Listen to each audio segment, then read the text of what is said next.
All right. What is up, everyone? Welcome back to another episode here on the Lure Lab, a part of the Serious Angler Network. Today, we have a really cool episode for you. It is me. I'm solo, and we're just kind of chatting some wintertime fishing today. And I wanted to start with a story on today's episode. And the story is back before, well, I wouldn't even say it was before I had a boat. It was in between two boats. There was a period in my life where I was boatless for about 2 years, young, dumb with money, and couldn't really afford it. So sold my first boat. And in the meantime, the ice was just coming off of Lake Erie. And I was like, I need to catch some fish. The harbor is half frozen. And this is getting into the premise of the episode today, but the harbor was half frozen. And I'm like, you know what? I'm going to catch one on a jerkbait today. And the reason why I'm talking about the story and how it loads in today's episode is we're talking about jerkbaits, but how to choose the proper color of jerkbaits. But anyways, I was fishing and I had my casting rod with a jerkbait and a 70 size bait casting reel. And I fish all my jerkbaits with a left-handed reel because, I'm from the north and we do wonky things up here. But I noticed as the light conditions change, so from sunny to cloudy, it even snowed this day. I noticed that I could get bit on a jerkbait with a long pause, but as the conditions changed, I had to change my jerkbait color from opaque to a foiled into a clear, all based on the light conditions. And that's what I'm going to talk about with you guys today. Everyone who's tuned in here is choosing the proper colored jerkbait based on the conditions at hand when you're fishing from the bank, when you're fishing from a kayak, when you're fishing from your boat. And I think that's really important about the winter because you have a lot of low light periods. Winter tends to be a lot cloudier, but if you're jamming them, I feel like in the winter, in the clouds, the same bait does not translate to sun. These fish tend to be a lot more finicky when the water's colder. They react slower, they feed slower. So, we're going to talk about a few things here from colors and then ways to make your baits maybe suspend a little bit more or make them sink a little bit quicker. So, we're going to dive into all of that and when to choose what color and then a couple extra wild cards in there for you as well. So I hope you stay tuned today's episode here on the Lure Lab. We appreciate everyone who tunes in on a weekly basis. Everyone who tunes in, everyone's awesome. We appreciate all the support throughout the Serious Angler Network. We had some awesome episodes this week on the network itself and Business from the Bass Boat. So if you haven't checked them out yet, go back and check those out. But anyways, let's dive right into it. I use one setup for jerkbait fishing, and as an Alpha Angler slasher rod, it is a 6'10" medium action rod with a deeper parabolic bend and a fast tip. And that's important because that allows you to implement the perfect action into your jerkbait when you are slashing that rod. And hence the name slasher. Jerkbait fishing, everyone thinks it's a jerk. It's really more of a slash motion. So instead of going, you want to use your whole arm. If you just use your wrist, you get improper sequence jerks into that line. So every time you pop your wrist, your rod is going to move a little bit different. If you use your arm and slash, you're going to get a lot better action on a slack line than just moving your wrist when you're fishing a jerkbait. I use a 70 size reel, Corrado MGL or Tatula SV, 10 or 12 pound fluorocarbon. Sometimes I'll go down to 8 if I need that bait to react and snap just a little bit harder or to rise or sink. And some things that you can do to your baits is take a treble hook off in the middle, go up a size on the front and the rear one. So almost all jerk baits in like the 110 size class. So I'll pick one up here in like the 1 size 10 class will take a size 6 hook. And the two best ones that we have found, in my opinion, is the Owner ST36 and then the Gamugatsu G Finesse Aaron Martin's nano coated hook. Those are two really good jerkbait replacement hooks that you can purchase. Change them out on the Vision 110s. Split rings are great. They come with really good hardware. These hooks are actually excellent in the winter because the fish don't fight nearly as hard, and they tend to kind of push the baits in the wintertime because of the out barb hooks. They get hooked really well on the outside of the face. You just have to remember, don't torque on them too hard with the stock hooks on a Vision 110 because you'll bend the hooks out and you're going to lose fish. And I guess we're going to talk about the 3 jerk baits that I have in my box, and they work basically all year for me. But in the wintertime, these are the 3 that I will have. So we got the 110, we have a 112 Stunna, and then the Provoke 106. And I'm pre-showing here. So if you're listening on MP3 and you want to jump over to YouTube, I'm going to be holding up baits. I should have prefaced that at the beginning of this episode, but I'm going to be showing baits all through here, and then the 6 Sense Provoke 106X. And these are the 3 jerk baits that I have found to like the most. They all have, I wouldn't say they all have a time and place, but I've seen where one works better than the other, all based on what that fish's mood is. But we're going to dive into colors here shortly, and I think we're going to start with bright, sunny, moving to overcast, cloudy, and miserable, and a few in between. And then if you're on a lake that doesn't have shad and just like bluegill and crappie, what my favorite color jerk baits are for that. So starting sunny, right? Like when you have sun and no wind, or I should say a light variable wind. If you have sun and a light variable wind or more wind, I like to go with a more translucent style bait. So this is a 106 or like a Stunna in the Phenom Shad. These colors work great. They emit a ton of light. They absorb a ton of light and reflect it out so the fish can see it from a long distance. Now, the reason why I like these 3 different baits is the 106 has a little bit more of a subtle action, in my opinion, than like a 110 or a Stunna. But I like the Stunna because it slowly sinks.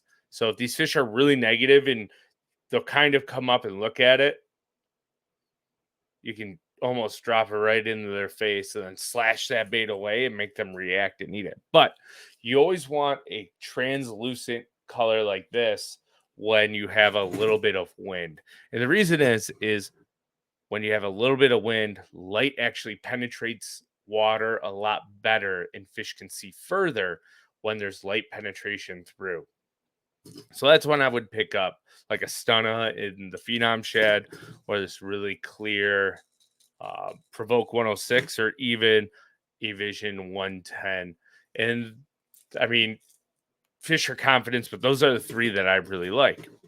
If it's really sunny out and slick, calm, you have to think of it as a mirror. When you look at your mirror, when it's really sunny out, that mirror will reflect the sun right back in your face and it's super bright. Well, when a lake is flat, calm, and sunny in the wintertime and there's no riffles or no movement on that water whatsoever, everything's still and quiet, that is when I will go to like a Vision 110 in, I think this is GG, GG Deadly Black Shad. This is really the only foiled jerkbait color that I own. It is my supreme confidence bait when they're real finicky, super sunny out, and you just need to reflect a ton of light because that the surface is acting like a mirror and pushing the light back up at you as opposed to allowing it to get through and warm the water. Now, as you're going, so one of the wild cards here is we're going to do sunny, muddy water, but this bait will also work really good when it is cloudy and clear. So that's when you're going to pick up like your white colored baits, like French Pearl OB by Megabass, or I believe this is like, I forgot what color this is by the Provoke, might be Tennessee Shad. I don't know why the name's slipping me right now, but you can see this dang thing has been absolutely chewed. And there was a day that I spent this past spring when basically just coming out of winter. The water temps were very low 40s, even upper 30s in spots. The water was a little cloudy, dingy, muddy because we had a lot of wind a couple days before and it was just starting to clear up. But it was sunny and slack calm, absolutely no wind. And this guy went to work with about 6 inches of visibility and just got absolutely mauled by a bunch of smallmouth. So French Pearl OB. And then you have this guy here by 6 cents, the 106 Provoke. Now, another color that works really good if it's sunny and you have like a foot of visibility is you can go stay with like that white back, but get a little bit more translucent. If it's sunny and you got a little bit of wind, is going to be what Hank Cherry won the Bassmaster Classic on at Gunnersville, and that was throwing a stain reaction OB, and OB stands for orange belly. And I believe having a color on the belly when you have feeding up fish really helps them key in because it's a contrast change on the bottom of that bait. It's going to help those fish key in and target and really get that bait with the front and middle treble hook instead of just getting that rear one. So we have sunny calm, sunny windy. We have overcast or overcast clear water, and then we have overcast muddy water. Now we're going to go overcast clear water for one more color because you can never leave these out. And I've caught a ton of fish on them when the water is really cold up here in New York. And you'll see this one is absolutely battered as well. But Megabass makes a matte colored. And this is really good for those dark, gloomy days. Dark, gloomy days, maybe just a tiny bit of stain in the water, but I really like these ones when the water's clear and it's really dark out. I feel like it illuminates really, really well in the water because of the light contrast. And this is going to be the matte skeleton shad. And you'll notice that it has on the tail of the bait here has a little bit of chartreuse. And that's that contrast I was talking about. Whenever you buy a jerk bait, you should really look for baits that have like a contrasted belly. So this one is going to be a white pearl. The Stunna's, this thing's been absolutely chewed. It's one of my absolute favorite colors. But this one's got like a purple belly to it. So yeah. And then, so now I got to retrace my thoughts here. I apologize. So we have sunny, overcast, dingy water. Now, there are a couple exceptions to the rule. Like I did say at like in the preface of this episode, when it comes to jerkbait fishing, especially with forward-facing sonar today, there are a lot of different variables, and maybe color doesn't matter as much anymore because we can make fish react when we're working the bait and we can see what they're doing. But if there's going to be one color in one bait that I will have tied on my second jerkbait rod all the time because it's my absolute confidence bait, that is going to be this Berkeley Stunna 112+1 in Tennessee shad. There's something about this Tennessee shad. It works because it's a darker colored bait, the gold, the black back, but it's still translucent with that purpley pearlescent belly to it.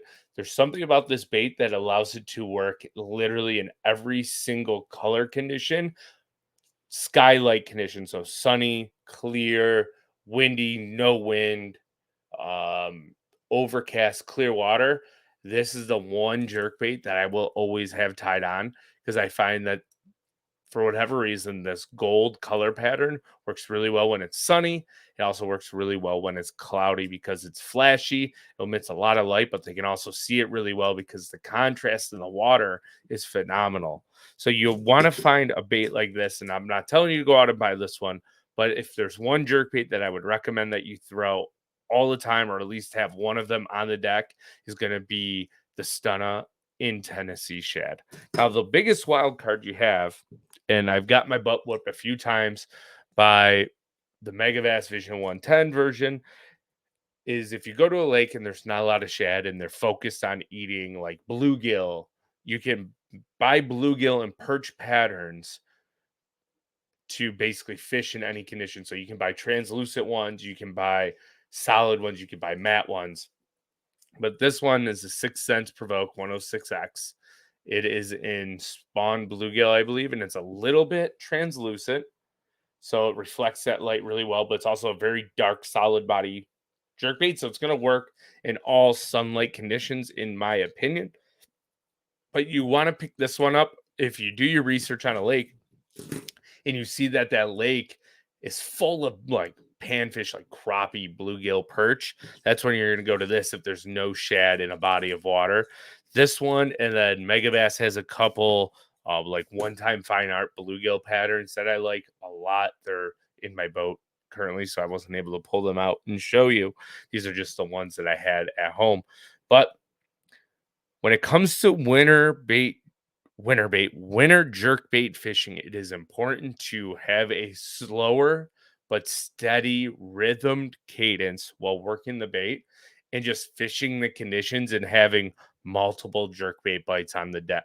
Jerk baits on the deck for whatever bite condition you may run into. And every day, because the sunlight conditions are going to change, almost guaranteed in the winter with sun and wind, sun and no wind.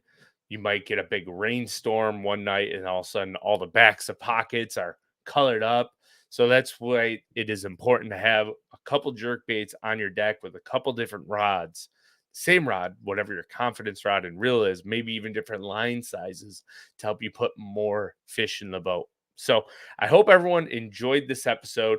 All the baits will be linked down below to Omnia, so you can go over there and shop around and pick up maybe some confidence colors that you like and enjoy.